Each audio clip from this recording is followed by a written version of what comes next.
This episode is brought to you by Google Gemini. With the Gemini app, you can talk live and have a real-time conversation with an AI assistant. It's great for all kinds of things, like if you want to practice for an upcoming interview, ask for advice on things to do in a new city, or brainstorm creative ideas. And by the way, this script was actually read by Gemini. Download the Gemini app for iOS and Android today. Must be 18 plus to use Gemini Live. 70,000 people are here, and Bob Dylan is the reason for it. Inspired by the true story. For anyone who's gonna hold your attention on a stage, you have to kind of be a freak. Are you a freak? Hope so. And starring Timothée Chalamet as Bob Dylan. He defied everyone. Turn it down! Play loud! To change everything. Make some noise, BD. Timothée Chalamet, Edward Norton, Elle Fanning, Monica Barbaro, a complete unknown. Now playing only in theaters. Rated R, under 17, animated without parent. So, hey everybody, I was trying to get some music ready for our special episode we're doing right now. And so I went to, have you guys played with any AI music generators? Have you played with anything like this? All right, so I went to Suno.com, got a free account, and I put in chiptunes music inspired by Christmas songs. And this is what I got. Here, check this out. This is what I got. You ready? Everybody ready? You guys can talk. You can respond to me while I'm talking. Oh, I'm waiting. Yes. I'm Here we waiting. go. Here we go. We got some of the other hosts across the network. Here we go. This is our new intro, Christmas music for our special holiday special network episode. Here we go.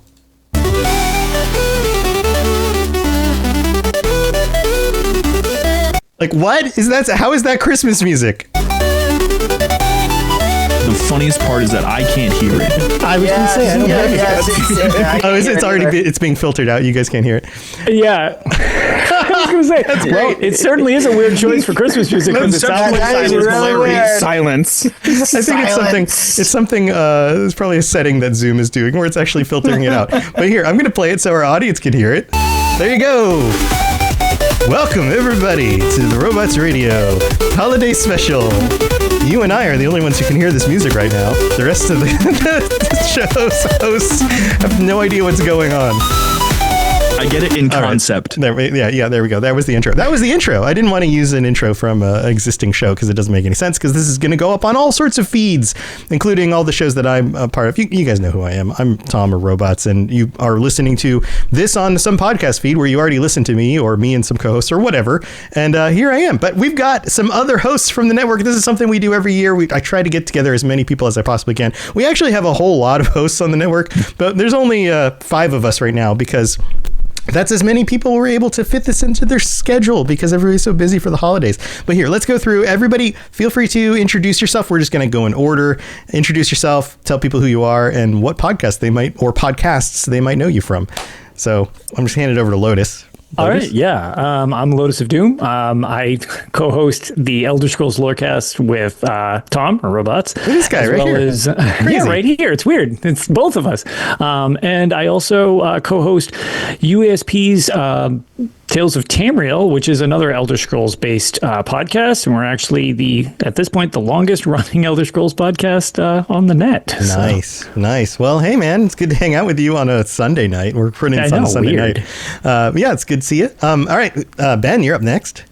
Yeah, I'm Brandon, or also known as Ben of Temeria. You can hear me on a plethora of shows: Holocron History, Star Wars Canon vs. Legends, the Final Fantasy Lorecast, the Gundam Lorecast, the Wizarding World Lorecast, and the Witcher Lorecast. He only does a few shows, but only a few. Hey man, it's good to see you again. And then we got Maverick. Maverick's joining us back again this year. How's it going, man? Yes. This year I'm actually in a proper setup than in the back of a semi truck. But hello, my name is Jared, also known as Maverick Stone. I co-host the Fallout Roundtable with about 4 other people. We talk anything and everything about Fallout. Yeah. Awesome. Well, thanks for making time. And then we've got Austin. Austin, you're rounding us out. Hey, what's up? It's me. I'm rounding it out. Yeah. Amping it up. I'm Austin. You probably know me best from the Library Halo Lorecast, the show that talks about Halo lore, but also from a bunch of other shows that are from the whole Jumperscape lineup that we've got. Nice. And we actually had a number of other people. Sergio might be able to pop in. I haven't heard back from him. We had 3 other people cancel, like right at the last minute. So we're just kind of going with what we've got. But thank you, everybody, for joining in. And if you don't know who I am, I set up the network. I'm the guy who made Robots Radio and the reason why all these people are all here. And I also am a host or co-host on the Fallout Lorecast, the Elder Scrolls Lorecast with Lotus, the Mass Effect Lorecast, and the Lord of the Rings Lorecast currently. Those are the ones I'm doing currently. But you may also recognize me from some of the other shows on the network where I used to be part of it and then handed it off to other hosts. So this is what we got. We got 5 of us. It's kind of a small little shindig, but we are here to discuss our favorite things of the year. Each of us is bringing a favorite thing, and it can be anything. It doesn't have to have anything to do with the shows that you normally do, although it could. It could be a video game you played. It could be a movie. It could be a book you read. It could be a place you went. It could be an experience that you didn't even know was possible. I don't know. Maybe you're riding around on one of those drones that are in New Jersey right now. That's weird. But hey, who would like to, very topical, right? But who would like to start us off? I'm going to hand this over to somebody. Who's brave enough to raise their hand? It's your boy. Oh, Austin. Austin's got our first thing of the year. Austin, I would love to kick us off. You're our hype man. It makes sense that you're kicking us off. I'm having fun. You know, you get a bunch of people with various personalities all in one room, all trying to keep one show alive by talking to themselves. You're going to have some people that are energetic. Yeah, true. Yeah, so it's the end of the year. If people are on vacation and they need to check something out, I figure that would be also a good reason to point out some of our favorite things of the year so they can be like, oh, yeah, that sounds good. I've got some time off. I can go check that out. But what's your favorite thing of the year? Well, my favorite thing of the year is actually something that people can do on a vacation day. Only one time a year, though. There was an event that me and my team got to go to in October called the Halo Championship Series. And it was this. Nice. Yeah, this big deal up in Seattle, Washington. Where is this like esports, right? E stands for electronic. Esports. Yeah, but that's the fun part. Electronic sports. It's not just necessarily esports. It's the fun thing. That's the thing that really gets us going is that it's got its own community stage where folks can go up and talk about things like the latest Forge creations, the latest updates coming to the game, the latest lore updates. They have this website sort of event that's called Cannon Fodder, and they do a live edition of it every year at that event. So going to that event was huge because this was more than just going and saying hi to folks. It was folks coming up and saying hi to us, which was super unique and so completely new. Yeah. Yeah. So, and also probably the biggest highlight of all of that was probably someone showed up with a branded vehicle that had our logo on the side of it. And what? They were having content creators awesome. and stuff sign it. Awesome. It was wild. Although actually, no, this one was actually the best. This is the best part. We showed up with 64 McChickens. This is not going where I expected it to go. Listen, it's always, we like to have fun here. That's the thing we live by. So we showed up with 64 McChickens. Long story how we got them. And we ended up feeding pretty much the entire event staff on accident. That's great. It was awesome. It was a great time. That's a lot I hope legally. That's a lot of absolutely. chicken. 100%. They totally didn't offer us to go backstage. All right. So what was the name of this event again? HCS is this shorthand version, but it's also the Halo Championship Series. Okay, cool. And I bet there's footage online. If people are Halo fans and they're like, or like, hey, I remember the glory days of playing Halo 2 in my dorm in college. You know, if people are of that mindset and they're like, Tom, you don't need to call me out like that. I feel like that is a lot of people, right? Like that is a huge right here, Tom, section of the demographic. But if people are going, man, I haven't thought about Halo in like a decade, that would be really cool. I'm sure they can look this stuff up online, right? There's multiple all-day streams you can find, especially from the community stage and the primary stage. You just find it under HCS Worlds, and you'll find everything there. Cool. So that, like, the competitive side of this, because I've enjoyed tuning into esports, just kind of casually. I don't get super behind it, but it's definitely something fun to have up on, like, say, a second screen, like while at work, and being like, oh, those guys are blowing each other up. That's pretty cool. Back to spreadsheets or, whatever. Yeah. So I'll tell you, esports is a completely different ballgame when you're there in person. You get the energy real fast. My team, they have no care in the world for esports whatsoever. But then when we showed up, I was catching them just sort of staring at the screen, these giant, Jumbotron level screens, just watching these guys playing Halo, completely enamored, and then wanting to play ranked when they got back home. Oh, it is inspiring to see people play at such a high level, especially when you understand the game well enough. It's like watching football. If you have enough of an understanding of the way the sport works, and then you see something incredible because you're watching incredible players, and you're like, there's nowhere in my wildest dreams that I would ever be able to do that, but I understand how cool that is. It still inspires you to want to do more of it. Absolutely, and it's really inspiring getting to actually see these stories, because that's probably one of the. There was a point that I got to sit down with another person's show. They did a live show in the back at somewhere. And they had this guy on that does some of the talking live. He does the casting. That's what it's called. He does the casting. And he compared esports to WWE because it's a continuing, never-ending story of all these different players. And that was a really fun way to compare it to me. That makes sense. So do you get people like putting on these bigger than life personas and like threatening each other in front of a microphone, like, Team Liquid, next week you're going down, and like talking like they have steroids? They did promos. I would love to see them do promos. That would be amazing. They really need to, like, that. Maybe that's the missing thing that would really make esports go mainstream, is adding in a certain like WWE persona kind of thing to it. Yeah, steal chair as soon as you're down 2 rounds to 3 or something like that. I mean, they're already set. Maybe add a ladder or two. Yeah, exactly. Yes. Yeah, you got to grab the Xbox from the top of a ladder. Yeah. I just want to hear a bunch of esports players who look nothing like Hulk Hogan or Randy Savage saying things like, "You're going down, brother." I mean, I'm just saying, when you have the esports representing the entirety of gaming as a whole, you're missing the one major aspect, and that's talking trash to your buddies. Yeah, trash talk, definitely. Yeah, but those chat logs wouldn't be the best. Yeah, we should glaze right over the channel.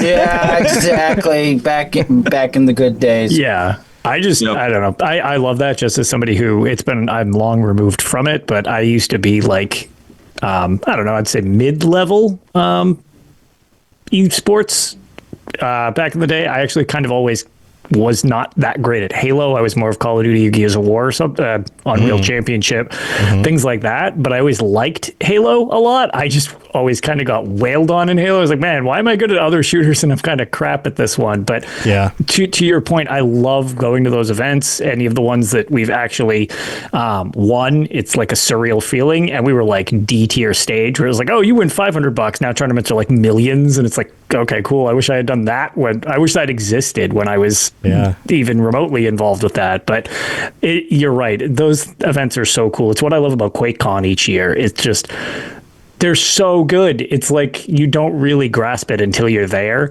And it's such a cool experience.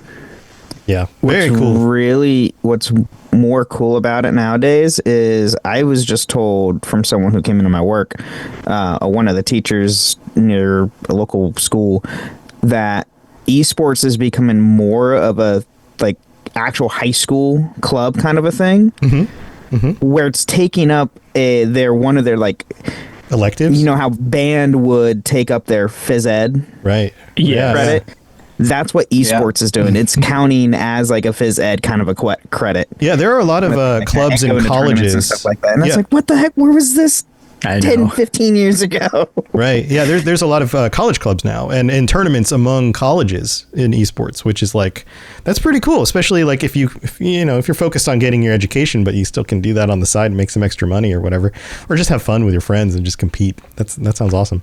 Yeah, so, I mean, if you're talking about events, how cool they can be. I mean, did any of you at all see the opener for the League of Legends championship this year? I didn't see it. I think I did. Mm-hmm. As soon as you guys can. I was scrolling through, but I think I did. I'm promising you will not expect how hype it gets, where they're doing things like they have cultists that are summoning the players. They have Linkin Park coming out here and screaming as the trophy rises from the floor. Like, they do some crazy stuff for that opener. Nice. Yeah, that's where it needs to go. It needs to get so, like, I don't know, something needs to push that stuff. I know it's getting closer to mainstream, but there are some tournaments that are just, unless you're a player, it's kind of hard to watch, especially with first person shooters. Because if it's a MOBA, you kind of have this top down view. You kind of see everything that's happening as they pan over the screen. But for like first person shooters, you can get lost in the mix. Okay, who am I watching now? Where are they on the map? If you're not familiar with it, your brain ends up doing a lot of work. So yeah, having a bird's eye cam for first person shooters definitely helps. And anytime I've seen filming, I actually never watched any of my own stuff that we were in, so I don't even know that was a thing. But what they would do is they have like cameras around the arena so that you can see third person as they're fighting each other from like sky cams, like you would be watching like a football game. It's got the flybys, and the cameras for the individual players for the teams are set on the sides, so you can look at what they can see on the sides from each of the people. But then the actual combat that you can kind of try to follow what's going on is kind of portrayed in the middle. And I always thought that was the easiest way, because to your point, you can lose track of what the hell you're looking at. It's just oh my god, what's happening now? Like, yeah. Well, I'm interested to see where this goes, and it's good to know that Halo still has a community that's still hype on this stuff, and very, very cool. All right, any last thoughts, Austin? Last thoughts, honestly, it was completely unexpected in terms of an event and in terms of what it was offering and what we got to experience there. What we do is so deeply rooted in what community is, that actually getting to interact with the community that is not solely chronically online was the most relieving thing to experience out of that whole event. And I highly recommend that if anyone is listening that has that particular community that is just the worst online, see if there's a real life thing that you can go to, because it's a whole different ballgame. Yeah, it's amazing how different people are when they actually, show up in person and, all of that. Well, that's cool. Yeah, that sounds like you had a great experience. And we got Sergio jumping in too. Glad Sergio was able to make it. Hey, welcome. Hello, how's it going? The life of a lore master never stops. Yeah. We've already done the intros, and we've talked with Austin about going and watching an actual live Halo tournament, which sounds awesome. But Sergio, go ahead and introduce yourself and let people know how they might know you. My name is Sergio. I am the host of the Dungeons and Dragons Lorecast. I talk D&D every week, every Saturday morning, and also in real life 24/7, 365. So if you know me, it's probably because I'm giving you some opinion or theory or information on the world's histories, creatures, and characters of Dungeons and Dragons. Nice. You permanently live in Faerun. You are communicating with us through a portal right now, which is impressive. I'm actually on Krynn, believe it or not. Oh, okay. All right. All right. I was doing some research on some elves on Krynn for a Patron Plus installment. Nice stuff. Awesome. Well, welcome back. I'm glad that show's still going well. That's another one of the shows that I launched and then handed off, and that you've been doing a great job with it, covering all sorts of cool stuff that we never got a chance to cover. But here, let's move on to the next person. Who else would like to chime in? Who would like to go next about your favorite thing this year? Lotus? Yeah, so I'll actually do mine just because it's kind of funny how much it actually mimics Austin's. It's just a different game in question. Wait, you're not going to, your favorite thing isn't the fact that Elder Scrolls Online canceled their community event. Yeah, no, I'm really excited about that because budget cuts, Microsoft, thanks. Microsoft. It was going to be a live event? What? So ESO every year, at least last year, and then 5 years ago before the pandemic stuff, was doing a community event in Las Vegas. And Lotus and I were both able to go to both of those. But this year, it seems like it's canceled. I know we're still speculating on the reason. We haven't been given an official reason yet. We won't get too much into that. But as part of the 10-year anniversary of Elder Scrolls Online, they had this big thing in Amsterdam, which I keep trying to point out the fact just because I don't know why I specifically made the cut, but they decided it was worth making sure that I was there. So they actually gave me an all expenses trip to Amsterdam to go to the ESO Amsterdam event for the 10-year anniversary. I'm totally not jealous at all. Just totally not jealous.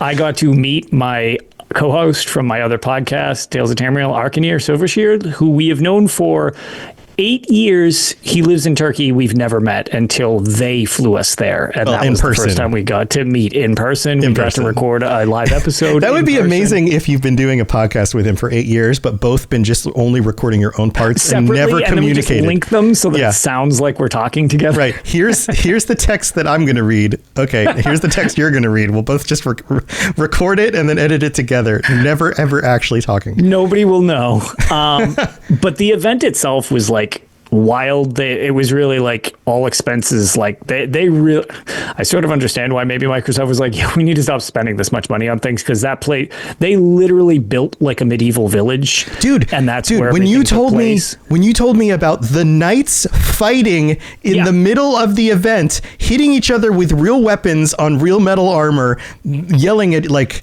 Yes, and we had to post the video because people were like, oh yeah, that sounds elaborate. I'm like, no, this is like they're coming to the side to get stitched up because they need stitches. Yeah. Like this guy got body slammed by the other guy when he dropped his sword. Yeah, like yes. And yeah, well, so they interviewed the creators and stuff like that so that they could form like a thing to have like an official commercial on behalf of it. And they wanted the people from the community to be part of it. And it was funny because like while we were doing it, they actually had to put up sound dampening because you could hear the knights wailing on each other so hard down below. It was causing audio interference, and we were on a different floor of the arena. That's amazing. So it was just like, it was a surreal experience all around. And then one of the things that was kind of like not really intended, but it ended up becoming its own little side stage in the end as day 2 of the event, because it was a couple days, was ending. They were obviously giving people hands-on with the new chapter, which nobody had been able to play yet. And one of the things from shout out to 8 Puppies from the community, he was like, I really want to see the trial.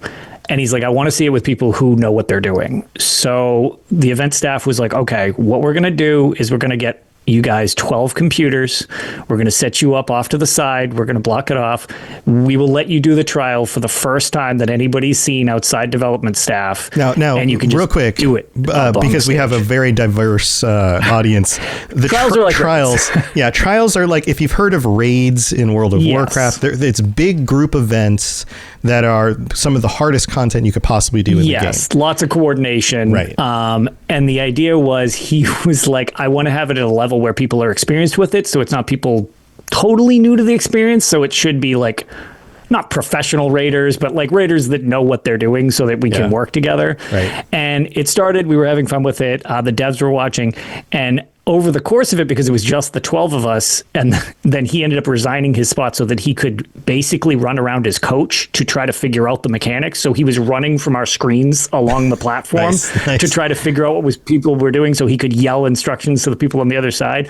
It ended up building an arena crowd outside of us doing it, and it turned into like a stage event, which was not planned whatsoever. Oh, that's fun. And the event staff needed to eventually cut the power because they're like, people have to leave. Like, the event is over. You need to like go at this point. And nobody's leaving because they're all watching you idiots up here. And this was not like a planned event. And it was just such a cool experience to be part of. We got destroyed and people thought it was really funny because everybody's like, this is the best they have to offer. And the devs were like, yeah, this is not tuned properly. This is like, this is still early, not designed right. So this is just really funny to watch them figure it out. And every time we would clear a boss, people went ballistic in the crowd and stuff like that. I was like, wow, this is neat. That's awesome. So yeah, that would definitely be an experience I won't soon forget. Yeah. And so people know you had, I guess the benefit of being flown out for this, but it wasn't just for people who they brought out to the event. This was a very big event full of lots of people who bought tickets to be there and traveled. 30 people who were sent to the event on behalf of Bethesda and Microsoft. And then I think the capacity was 2,000 was what it was for the event itself. Yeah. So I don't know. I think maybe it was 2,000 total tickets. I don't think it was like 2,030. That's a weird number, but I don't know. Somewhere around there is the amount of people were in Amsterdam. Right. Oh man, that's so cool. That's so cool. Again, totally not jealous, but it would be really cool to go. So anybody have any questions for Lotus? Anything else to kind of pick his brain about while we are on this topic? Ben? No, I'm just jealous because that's amazing. And BS. I'm sorry that I've made everyone jealous. I mean, if you would be willing to share anything else to make Tom even more jealous, that'd be great. Yeah, yes. Any other details? Yes, I agree.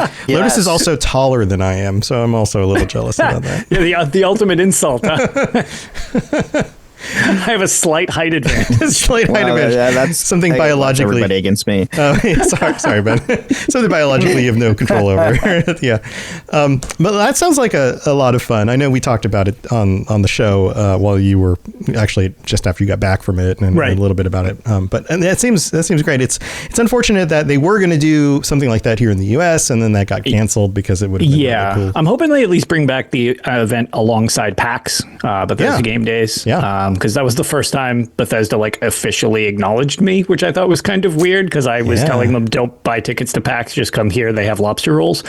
At which point Bethesda retweeted it, to which like my phone exploded because they're like a megacorp with like millions of followers or whatever. Sure. And I was like, oh, cool. So all I had to do was talk about like New England food, and apparently this company likes me. I was like, neat. Yeah. That was another event. That was what, 6 years ago almost now? 6 It'll be years 6 ago, years 7 years in ago. February? There's been 3 of them. It'll be 5 years. 5 years in February. It was February 2020. And the final one was right before COVID because they had the hand wash stations and we all had to elbow bump because they were very worried about whatever was happening. People we didn't know what it was getting yet. The flu, and they were like, yeah, just don't like shake hands. We'll keep it. They did a great job there, and then everything shut down. Yeah, we didn't know what it was at the time, and then I was sick like the week after that, and missed a week and a half of work and had no idea what was going on. Thought it was a flu. Nope, wasn't flu. Yeah, pretty messed up. So yeah, weird stuff, but yeah, who knows? Hopefully they'll do some other events. I mean, we'll see. There are going to be announcements coming up soon about the future of Elder Scrolls Online and what's going to maybe come next year and that kind of stuff. And hopefully we'll actually get a big announcement next week sometime, because that sometimes happens this time of year where they're like, hey, this is what's going on. Or sometimes the announcement is like, hey, we're going to have an official announcement the first week of January, that kind of thing. That's usually it. A lot of times they do it during like the Game Awards. They kind of like give you a very quick teaser trailer, and then they're like, okay, the actual event comes at the kickoff of the new year. Right. And then the last 2 years, they haven't done that specifically. It's just been kind of out of nowhere that they start giving clues to things, and then it becomes like an event, which is a creative way of doing it. Yeah, so who knows? Maybe we'll get something this week. Maybe we'll get something in the next few weeks, but it sounds like soon enough we'll get updates on the next year of stuff. So that's exciting for anybody who cares about Elder Scrolls Online. But it's fun. If you haven't played it, it's a fun game. The last amount was 24 million or some nonsense like that some over the crazy course of its lifespan. It's a lot of players. Yeah, and we've got guilds. Robots Radio. Still no Skyrim. It's still no Skyrim, but it is fun, and you can play with other people. And if you play, it doesn't matter if you play on PC or Xbox or PlayStation. We have guilds on each platform. Yep. So if you're looking for people to play with, come join us. Robots Radio's Discord channel. There's a channel on there where you can jump in and ask to join the guild. So there you go. Lotus, that sounds like a lot of fun. Again, not jealous at all. But I'm glad that you got to go and have a great time. All right. Who would like to go next? Who's next on the list? I guess I can go then. Maverick, what's your favorite thing of the year? My favorite thing of the year is also going. No, I'm just kidding. No, it was. So this has nothing to. Actually, has nothing really to do with the podcast per se. But I got to sign my first autograph this year. Oh, that's fun. That's fun. Yeah, I mean that's related to the podcast because I guess it is, that's how they know you, right? They're not just a fan of your truck driving. I mean, they could be both. I mean, maybe they are. Did you sign that's a great. I signed a hat. Oh, hat! That's awesome. Yeah, that's cool. Was this at the event? New Vegas Days. The New Vegas event in Good Springs, Nevada. Yeah. Yeah. So for people who don't know, this has become a big thing where it's been a huge thing. Yeah. Every year, a bunch of Fallout fans get together at Good Springs in Nevada. Nevada. I've been told that's the actual way to say it. I always mess it up. And this started out as like a little thing where like people would get dressed up, they'd cosplay, they'd go check out some of the locations that show up in the game, Fallout New Vegas, and then they would just kind of hang out. And it was just like hey, let's do this thing. There's a saloon. They kind of host parts of it, right? And people kind of hang out and drink and have some food and stuff like that. This year, I don't remember the number. Do you know the number? But it's something I do know the number. What's the number of people who came out? Almost 8,000 people in 2 days. Holy crap! 8,000 people. Modest. Yes. On a Saturday and for Sunday. the Amazon TV show and season 2 coming. Yeah, well, yeah. I mean, they're going to have. They're trying to get part of it filmed at the saloon. At the Good Spring Saloon? Yeah, they're trying to. That's awesome. I don't know if they'll actually do it. Yeah. So you got to go, and people were like, "Hey, I like your podcast," I did get and then to go. sign my hat, and is that how that worked? Yeah. It was basically something weird like that. Okay. All right. I wasn't expecting it at all. Yeah. So here, let's talk a little bit about the event. What kind of cosplay did you see? Did you see any really cool cosplayers? I saw. So I made friends with some boomers. So not like people over the age of 55. No, not over the certain age. Not Right. The Fallout New Vegas faction, the Boomer Clan. Right. They like explosives. The explosives from Vault 34. Yeah. Yeah, those people. I made a ton of friends. The Fallout for Hope, big presence there this year. Mm-hmm. Yep. Yeah, it's our buddy Ken who does the Chad show. Yeah. And that's currently running. So if you are following any Fallout creators who have links up, you can donate. So did you see anybody dressed up as like robots? No, actually, I saw more power armor than robots. Oh, man. I saw big power armor, too. Wait a minute. Wasn't there a... I always forget the name of the robot with the TV face. Oh, yeah. Mr. House. There were a couple of Mr. Houses there. So but there's Mr. House, but then there's... you're probably thinking either the Yes Man? There's Yes Man, who is a type of... I forget what the type of robot. It always falls out of my brain. But I think I saw one of those, right? Like one of those like robot... like. I think I did see one thinking about it now. I saw one. Yeah, I just saw pictures, so I don't really know. Yeah, there was there's actually a kid that dressed up as Mr. House, and he was this kid was walking around with like a big old monitor on his head the entire time. So wait, so he was Mr. House in the monitor? Yeah. Okay, I got you. Like just his head. Yeah. Okay, I got you. I'm imagining a little kid with like a 1940s style mustache and like slicked hair, but no, it's I'd like say more like 10, 11. Okay, maybe a little bit bigger. Yeah, that's funny. That's funny. Pretty much. I'm sure you saw a bunch of Raiders and Vault I saw a Dwellers. ton of Raider, ton of Caesar's Legion. Oh yeah. NCR. Nice. Yeah, they start fighting with each other. Fun times. Okay. Was there a Deadpool? I feel like every convention has a Deadpool somewhere. There was not. Yeah, good. That's good because that doesn't make any sense. So. No. There were from what was because Jaxus, another host of mine that also hosts the roundtable. We were walking around a lot, and yeah, we were getting. Stuff that was like this thing's gotten so big, like comments like this is so many cosplays. I haven't seen this many even at PAX or stuff like that. It's just a bunch of us Fallout community all jam-packed in this tiny space for 2 days, and we all love it. Yeah. Well, I feel like this relates directly to the two other topics we've talked about already, is this idea of like the community having a place where they can come together in real life, actually get to see each other, our meat bodies meeting each other's bodies, which sounds weird, but it's not our digital bodies, it's our meat bodies. And like that's getting weirder. That's getting weirder. Yeah, it's starting to get a little bit weird. Yeah, a little weird. But there's something about that. There's something about like actually being in a physical space with other people who love the same things you love, like that's, I can imagine why it totally makes sense why this is on your list of best things that happened this year. Yeah, a lot of community involvement. I always love seeing that out, especially in the Fallout community. Everyone's so nice, man, compared to other communities that I've been a part of. Yeah. Everyone's just like, we're all here for Fallout. You look cool. Right. Yeah, nice to meet you. You look cool. Yeah. You love what I love? Cool. That's good. Yeah, then at the same time, I got to meet... So last year, I got to meet Jaxus for the first time. And then this year, the three of us main hosts were in the same place at the same time in Good Springs. So we all got to meet and take pictures and stuff. Yeah, kind of like Lotus and Arcanine. Yeah.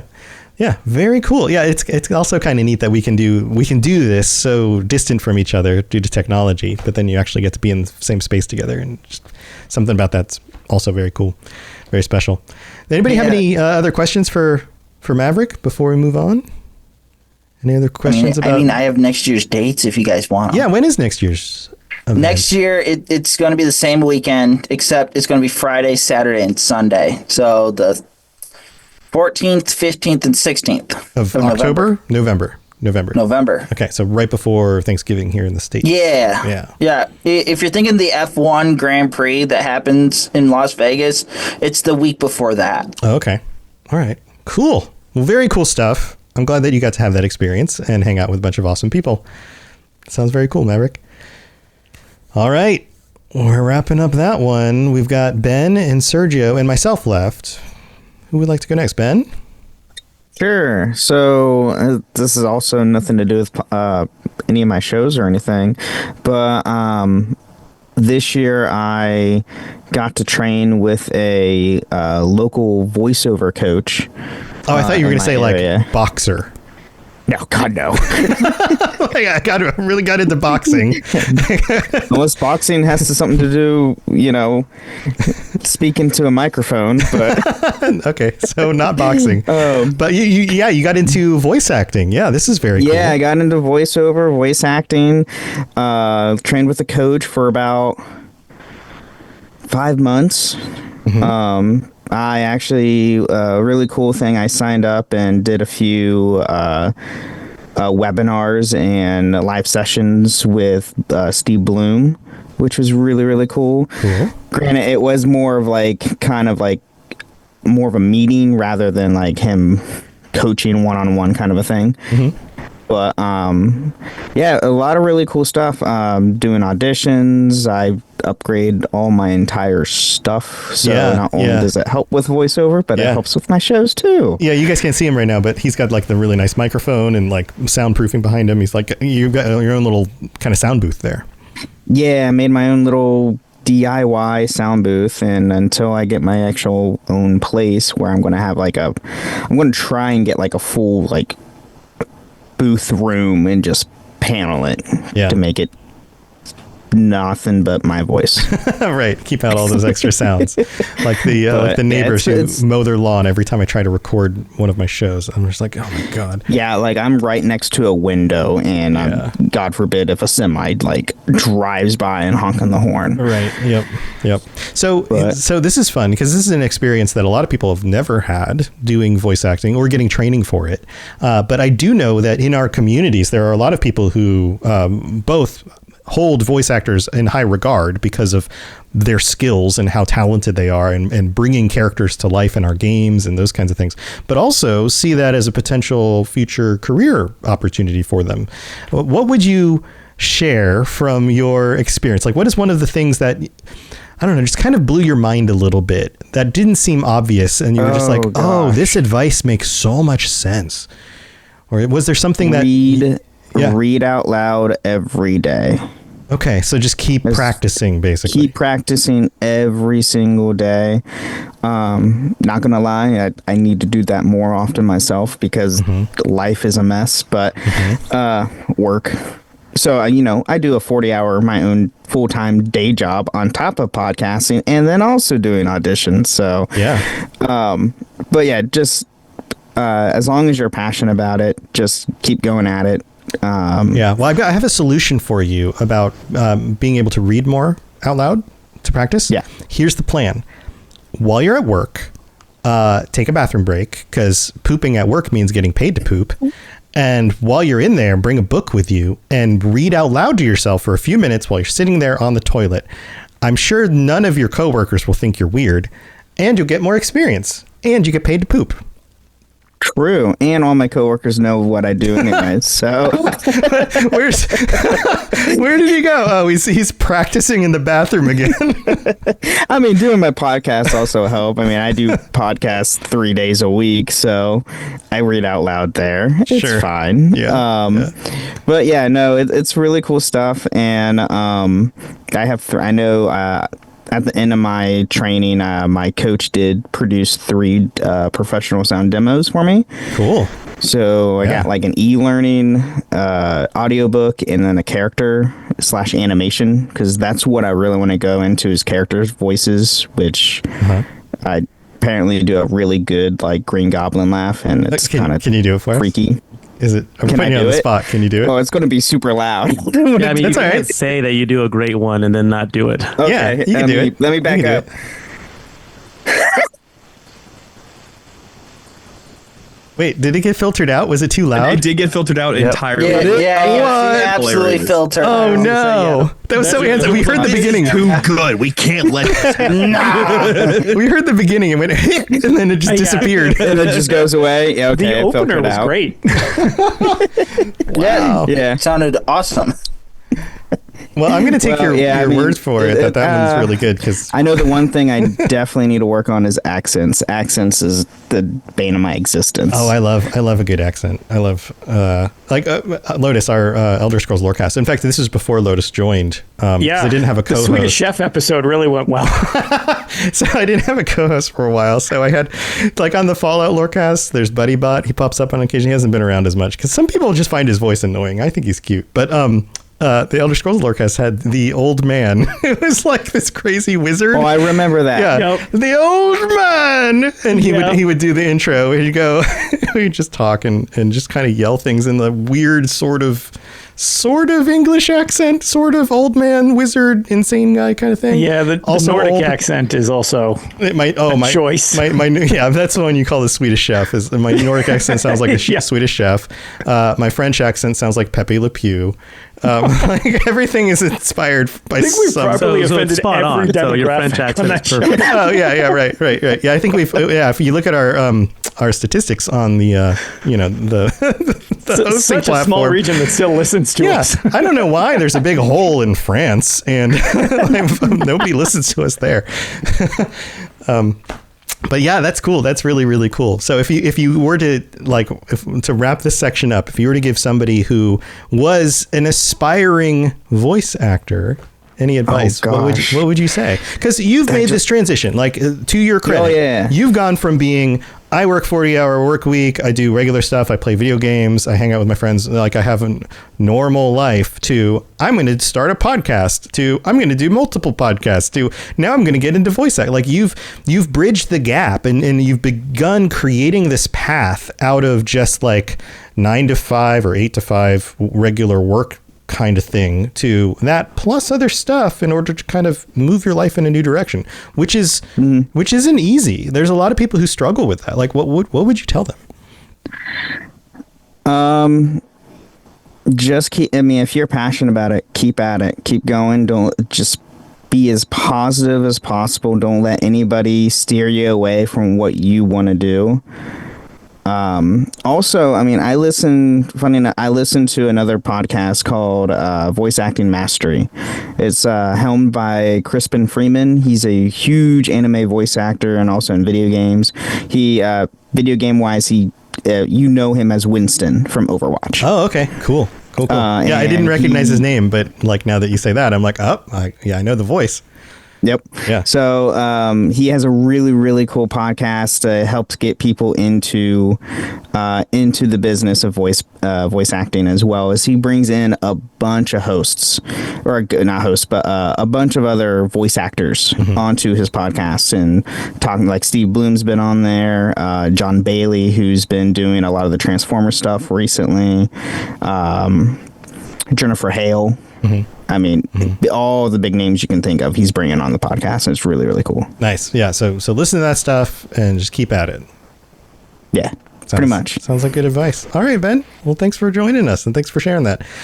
All right, Sergio, it's just you and me left. I'll let you go first and then I'll wrap it up. What was your favorite thing this year? My favorite thing, a couple of things. One directly podcast related. The D&D Lorecast was listed as one of the top 10 non-actual play podcasts by Dungeons and Dragons Fanatics nice. website. Yeah. So that was really cool. I'm not I much like Ben and much probably like a lot of you, I also have like a regular 9 to 5. I have my family. I am really in this for love of the game. I've got the Patreon, but I'm definitely not paying my bills off of that. Yeah, I mean, just to chime in here, I do multiple shows, and that's part of why multiple shows are enabled me to do this full time, is because like any one of these shows that focuses in on a specific game or specific series or whatever, like you have kind of a niche community and you get into it because you love it. And then if you're able to make some money, it's definitely helpful, but there's, taking one podcast and making that into a full-time thing is almost impossible. It's so hard, but being able to at least establish a community and keep it going is totally awesome. No, yeah, and that's where I'm at now. We fostered this community. That's awesome, and yeah, I've come to the point where, like, I don't want to spend too much of my time worrying about algorithms and worrying about listen counts and all that. I'm going to just keep doing what I'm doing and just let it do what it does. Yeah. And so to have that kind of acknowledgement, which I don't like actively seek or actively, try to cultivate, has been really cool. Was like really, really cool for me. Non-podcast related. One of the coolest things that's happened this year is I've started a twice monthly live game at a local pub. Mm-hmm. A bunch of my friends go there like weekly. It's like their Cheers, and they said, hey, like the owner wants to they're talking to someone about starting a game, and he showed up a couple times and he kind of flaked out, but he really wants to run like some kind of D&D game. And at the same time, my friendly local gaming store that I was running games at closed down, RIP HeroQuest. And I was like, yeah, sure. So I went and talked to him, set up a schedule, and I've been doing that since this summer. And it got to the point, like the first session was me and 3 of my friends. And the second session was maybe like 2 strangers and 2 of my friends. And by the time the third session rolled around, it was a table full of people I didn't know. I've never met before. Nice. And so now it's consistently either folks that I've met through gaming there, new folks, and then maybe 1 or 2 friends. And going into 2025, one of the sessions is going to be a West Marches campaign, which I'm very excited to run.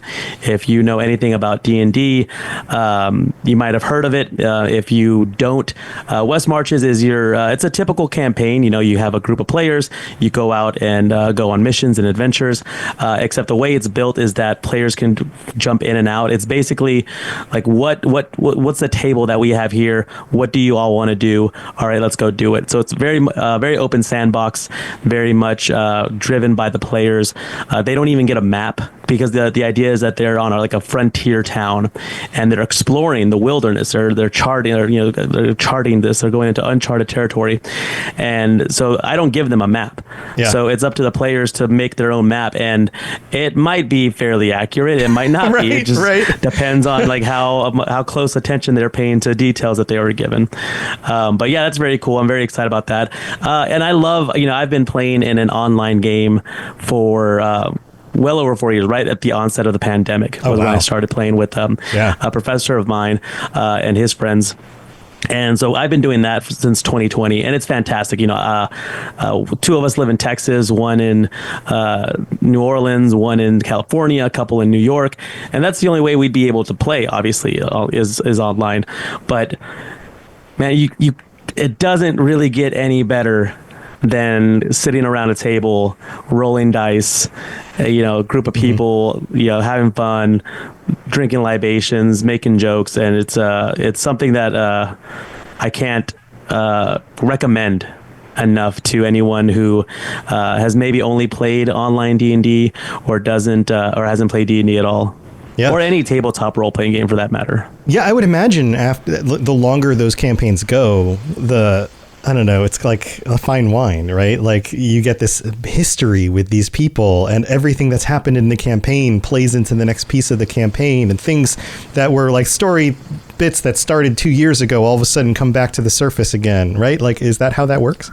Oh no, yeah, absolutely. I mean, the idea is that this is a living, breathing town, and so, one of the first missions or bounties that they could do in the first week would be like, hey, old Farmer Johnson, something's killing his livestock. Can you go check it out? Oh, poor Farmer Johnson. But they don't decide to do that. They decide to go do something else. They decide to kill it even worse.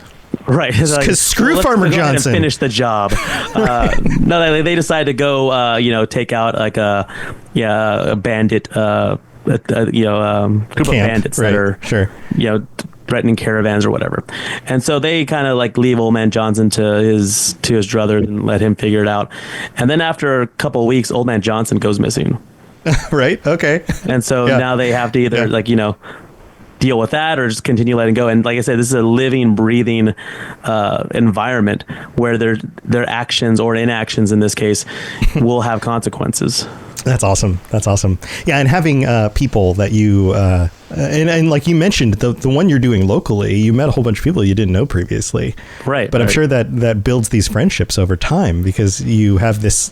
One of the things psychologically that forms friendships the best is shared experience. It's why it's easier to make friends when you're in schools because you have all these you see them every day. You're in class together, whatever. You have this long history of shared experience. And it's one of the reasons why it's harder as an adult. Because you might work with these people, but they're just your work colleagues, and maybe you hit it off with one of them, but you don't really spend any extra time with most other people, and you might do something once every so often in these other circles. But having something like that where you can, again, build like months and years of just like history, and even though the adventures are make-believe, they still give you insight into these friendships and these new people that you're meeting.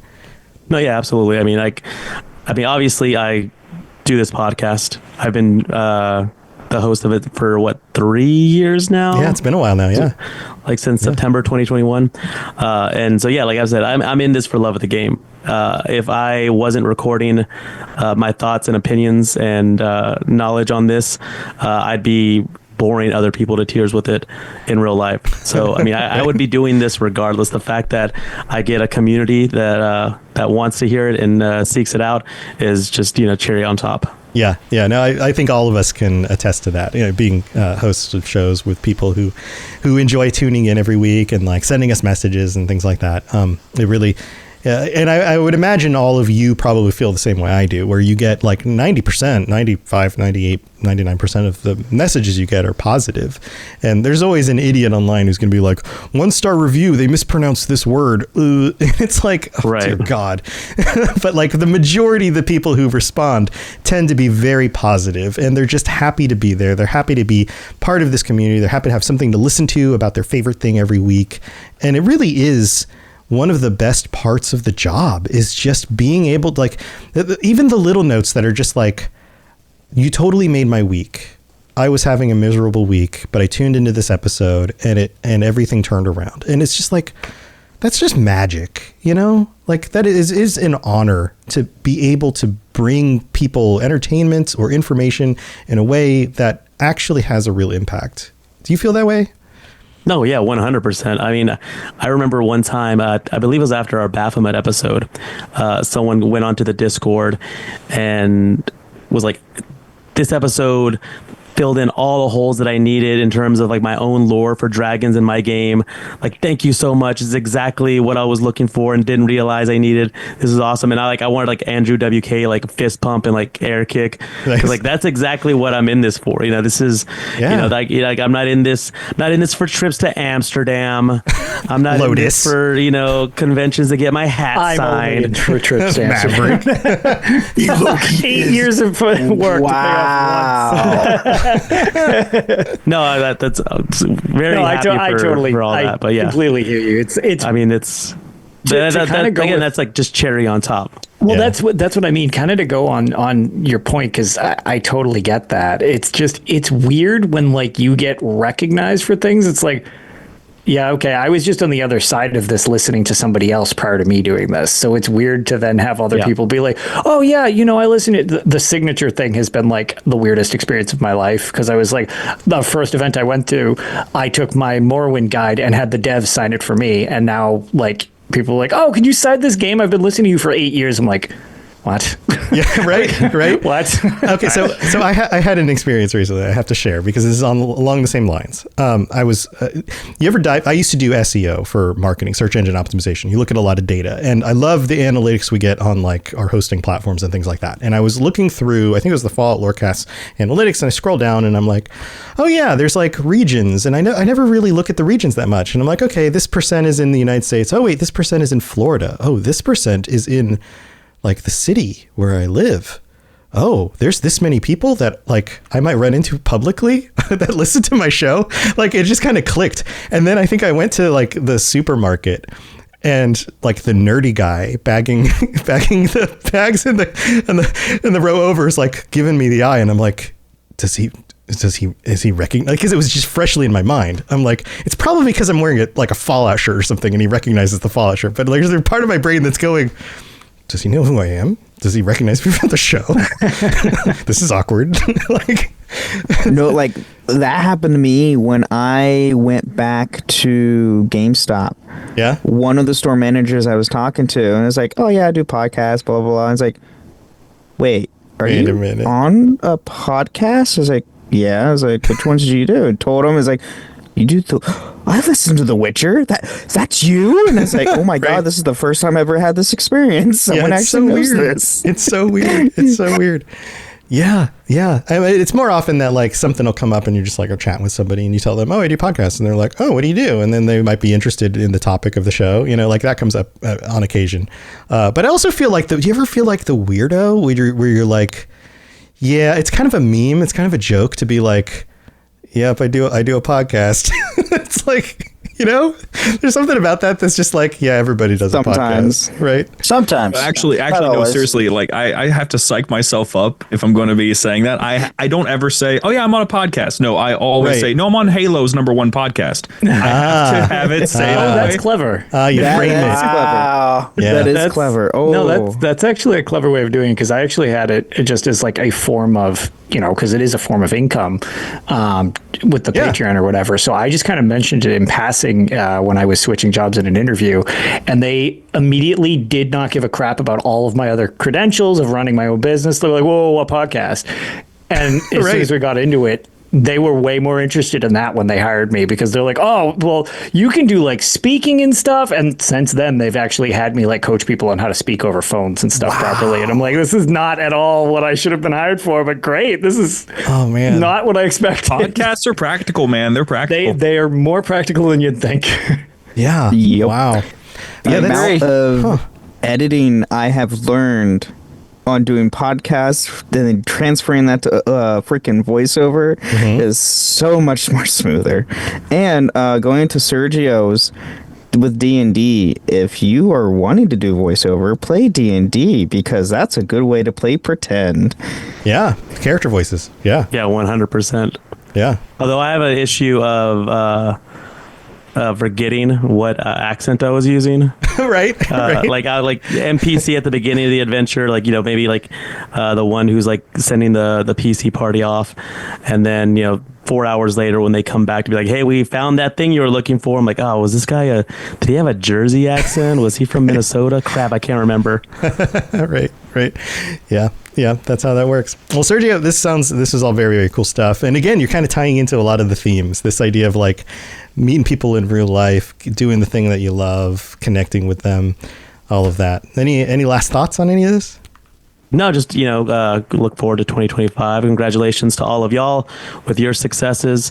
I mean, like, and then to Tom for putting all this together, the Don Corleone to our podcast mafia. Hey, I like to.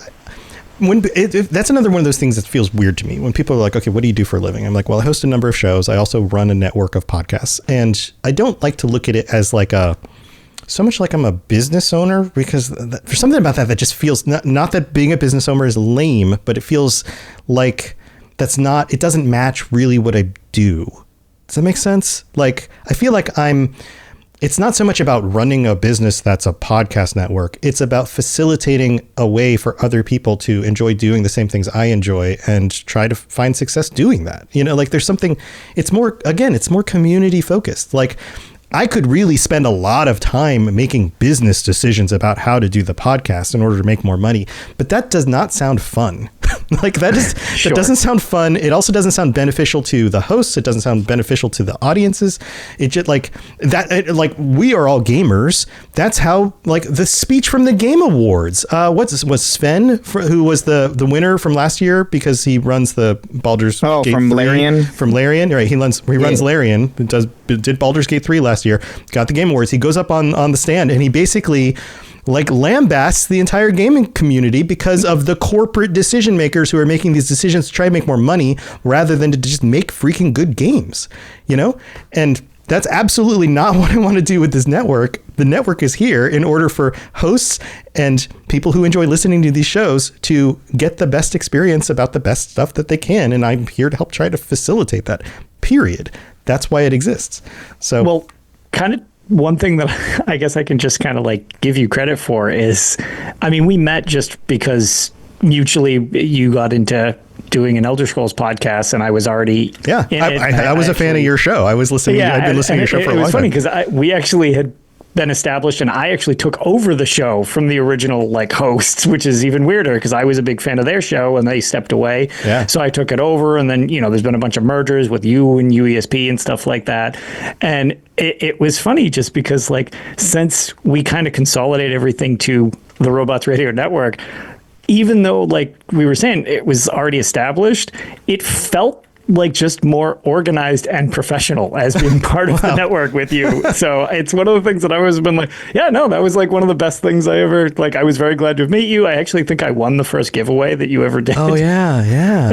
Yeah, you did. Wow. Yeah, I was forgot going about to that. say, I was some like random trivia thing on Twitter. Yeah. And since then we've had you play trivia against the patrons and all sorts of fun stuff. Yeah. Because you're just bullshit BS and has trick questions. Wow, I agree. wholeheartedly. Yeah. Well, there you go. Well, maybe I'm better at doing a podcast network than I am at coming up with trivia questions, but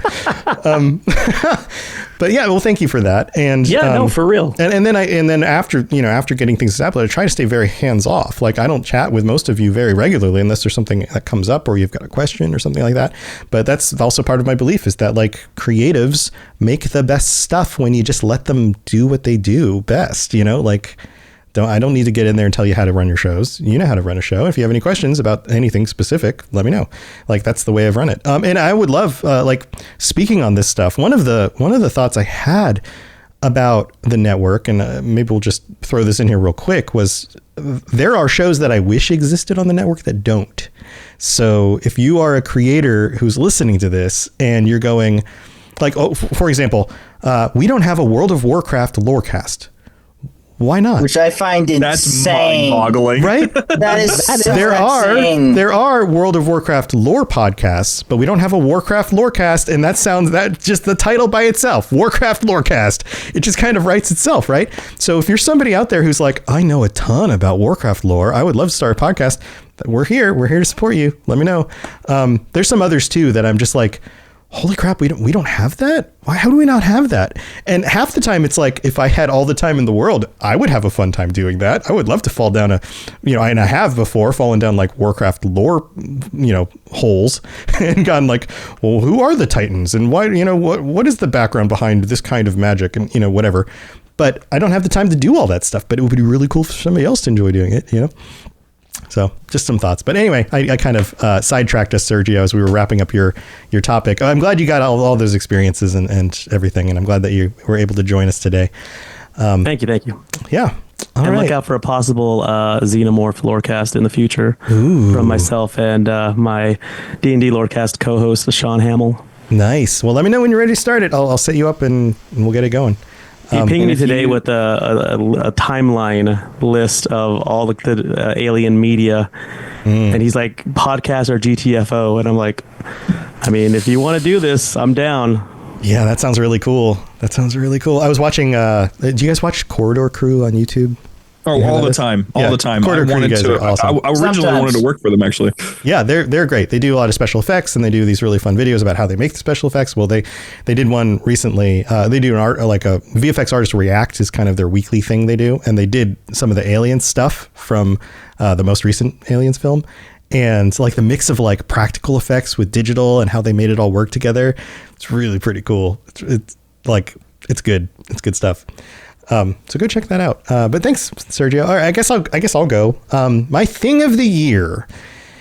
All right, so this year, well, actually, I guess you could say, was it a year or two or 3 years ago, we had The Rings of Power, which the first season wasn't as good as the second season, but there's something that's phenomenal about getting more Tolkien, Lord of the Rings stuff on a screen, right? Like that's freaking great. And I'm glad that things are improving with that, but that's not my thing of the year. This idea of something happening on a podcast I do turning into a TV show happened a second time with Fallout this year. And again, just like anytime this happens, going into it, I'm hopeful but nervous. I'm like, maybe it'll be good. Hopefully they don't screw it up. People are really picky about the lore. People are really picky about like the factions and the way things look. And then the show came out. And I remember sitting there during the first episode and I was just like, they did it. They did it. This is good. This is amazing. I was just like floored. And holy crap. Like it won the adaptation award at the Game Awards this year. And it was up against some steep competition. It was up against a lot of good stuff. Arcane specifically. It was. Right. Arcane, like a number of other things. But the show did great. They're already working on season 2. That'll be up sometime probably in the next year or so. And it looks like they're going to do more New Vegas stuff in it based on some of the leaked footage from like settings and things that we've seen. Also the other, like from my perspective, I'm like, a fan eating good, like more Fallout. I haven't had a new game in a while. They keep updating 76, but I'd like a new game. And then all of a sudden the show comes out and I'm like, this is amazing. But also it did well enough and it was an interesting enough topic. Who knew that like the general audience out there actually, found it appealing and started tuning in. And that's really cool too, because, like the guy at Publix just recognizing my Fallout shirt, he probably just knew it from the Amazon series. And that's why he recognized the shirt. It wasn't because he knew me from a podcast, but that's great. Like this idea that like, you go to like a holiday party and people are like, what do you do? And I'm like, I do a Fallout podcast. And they're like, oh, I watched that. And you're like, wait a minute. You know something about what I do? That's amazing. Like that's really, really cool. And I think I think there's some truth underneath all of this, right? Like if you took any of the things that we do topics on and you turn it into a really good show, like a lot of the stuff we talk about is awesome stuff and directed and created the right way could appeal to a mass audience. Like it's real good stuff. And that's really cool. It's kind of I don't know, maybe it's a pat on the back that like, hey, you're into something that actually is cool, not just because it's a video game. I don't know. Something about that. But that's my big one. And then that also helped out the show. Like the show just like the listenership for the Fallout Lorecast just rocketed like through the roof to the point where it was at the top of all the ranking charts for not just video game podcasts, but like entertainment podcasts. Yeah, that's wild. Like ours did something similar when it happened. Yeah. No, ours wasn't as big, but we got into a whole lot more and we saw a huge rise. It was awesome. You know what, guys? I'm happy for you. we don't. How do you feel about the Halo show, Austin? The what? The what? The what show? What show over there? Yeah, but that's. I have multiple shows on fandoms I do, and oh boy, are they heated. Yeah, like the first season of The Witcher was great, and then it was like after that, it's like, what are you guys doing? Dog shit on the wrist. What are you talking about? No controversy. What? I mean, no. Me and Toasty get more people asking. It's like, okay, when season 4 comes out, you guys are gonna trash talk, right? It's like, I mean, it's going to happen. Well, I mean, if it like, yeah, well, that's the thing is that as a content creator, you have to be authentic. Like, if you didn't enjoy it, you have to say, well, you know what, I didn't enjoy these things. Well, it's funny is because Toasty even says like, I think people like it more when I trash talk. That's the reason why there's so much negative stuff on YouTube is it actually gets more click and people find it more entertaining. It is, but I mean, we're also not lying. Yeah, well, that's the thing. It's like, and here's the thing: if all of a sudden season 4 of The Witcher is just like amazingly good, and you're just like, wait a minute, this is really good. You would have to call it as it is, even though you didn't expect it to be. Absolutely, I would. Yeah. And Austin, it seems like a Halo show should be kind of a no-brainer, but it's unfortunate. I mean, all I'm saying right now is Star Wars Visions was allowed to get 3 seasons is coming up on, I'm pretty sure. Where's Halo Legends? Exactly. Halo Legends literally paved the way. And where's season 2? Where's freaking anything? Because straight up, Forward Unto Dawn was great. Nightfall, we don't talk about it. There are so many opportunities to turn Halo into some form of visual media. Yeah. But I guess right now, whoever's behind it, I don't know. We've talked about that a lot. I don't know. Do an episode, but from the last I saw, the rights for the license is up for sale, and I think. Oh, really? Who's the main? Christopher Nolan, I think, is looking to possibly buy it. See, and that would be a good choice. I heard about that one too. Yeah. We haven't I would be fine with. We haven't gotten any credible sources on that. Hey, his brother did Fallout. I'm pretty sure Christopher Nolan can do a awesome Halo. He could, if he really wanted to, grab that flaming goat and try to make something out of it. Yes, he could probably do that. Yeah, that would be amazing. It would be. Everyone should just make awesome stuff for us. Thank you, world. Go to Amazon. You make our job so much easier. You could be in the weird position that D&D fans are in there, where you have a fantastic movie. Yeah, really fun movie. Yeah, it was a good movie. Like no one really went to watch. Oh man, at least not enough people went to watch. I know, it was good. Dragon. It was good. It was a good film. What was the name of it? It's, Honor Among Thieves. I knew it was something Thieves. Honor Among Thieves. If you haven't seen it, go watch it. Go stream it. It's a good movie. And if you are into D&D, you will get a lot of the extra little jokes that are going to go over your head if you aren't into D&D. So absolutely cool. And there's a lot of other good D&D stuff out there. You've got like the Critical Role podcast, but then you also have Secret Levels. Yeah, the first episode of Secret Level. Right, you got some shows out there for that stuff, and that stuff's really good as well. And Lotus and I have talked about it, like with the success of Fallout, and we're like, okay, Elder Scrolls now?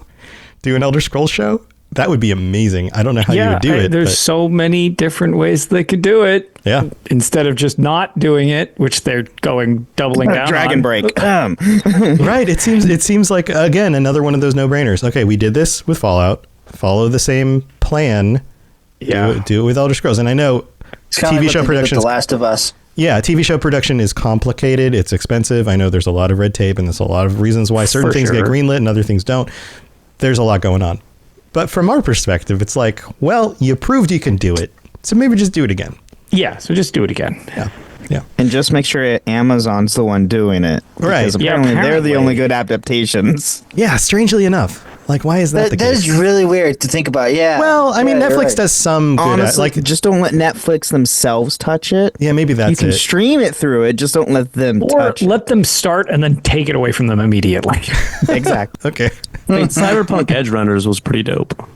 Yeah, that's the thing. Netflix Is that, didn't touch it. Right, or like the Castlevania series. Anime studio. Pretty good. That's true. True enough. Yeah, there's a few. Speaking of Cyberpunk TV show, I don't know if you guys saw it, but Idris Elba. Did you see what he said recently about that? TV show? No. Yeah, Idris Elba was like, he was basically saying that he and Keanu Reeves would work so well in a live action cyberpunk movie that he needs it, that he's speaking it into existence. That's what he said. Absolutely. I mean, they're both in 2077. They're the in game, Phantom right? Pain or Phantom Liberty. Yeah, no, and with that much, that's Metal Gear.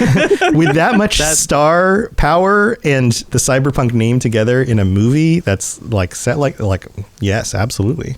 Mm-hmm. Yeah, I feel like that would be better in a TV show, though. Or in a TV show. Yeah, I would take either. Yeah. Amazon. All right. TV show and movie makers out there, just do what we want. Thank you.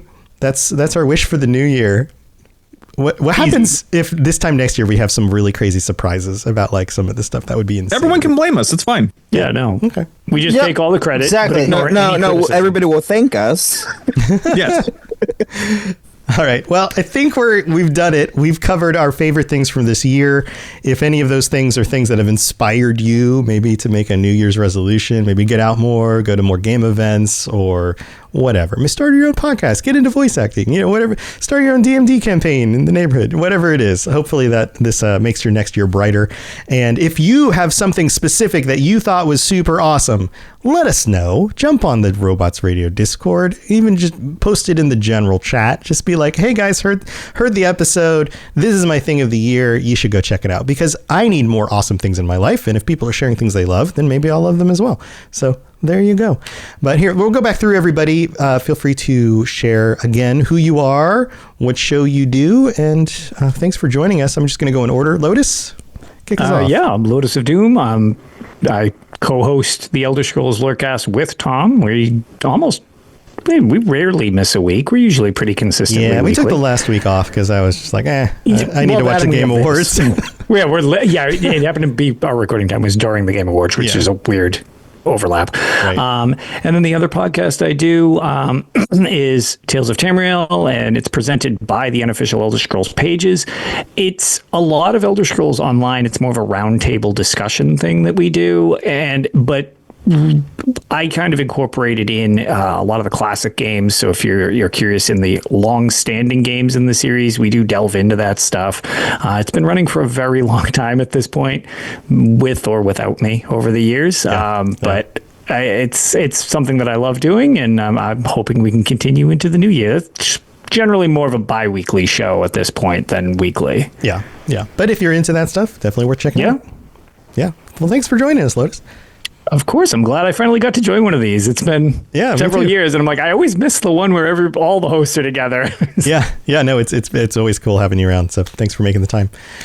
Ben, you got a bunch of shows.